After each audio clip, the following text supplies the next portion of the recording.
మా చిన్న పల్లెటూరులో ఒక మూలన ఒక పిలక బ్రాహ్మడు చేతిలో ఓ చిన్న పుస్తకం పట్టుకొని ఉంటాడు.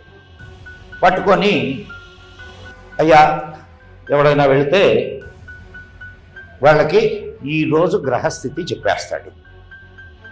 అవునా కదా? దాన్ని పంచాంగం అంటారండి. దాన్ని చూసి ఈరోజు ఆకాశంలో ఉండే గ్రహస్థితిని చెప్తున్నాడు. ఎన్ని వేల సంవత్సరాల నుంచి ఉందండి ఇది మనకి.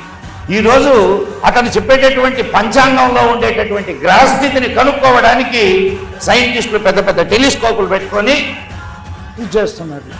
సైన్స్ కాదా మంది? ఇన్ని వేల సంవత్సరాల నుంచి పంచాంగం చూసుకుంటున్నామా లేదా?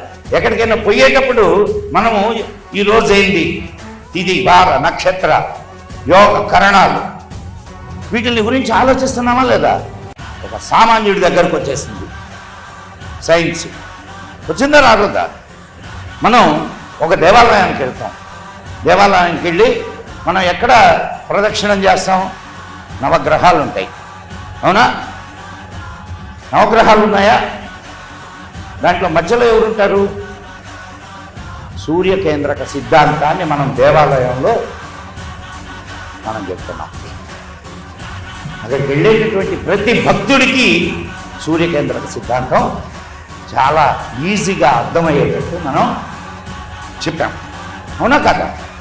ఏమండి, అది సైన్స్ కాదా?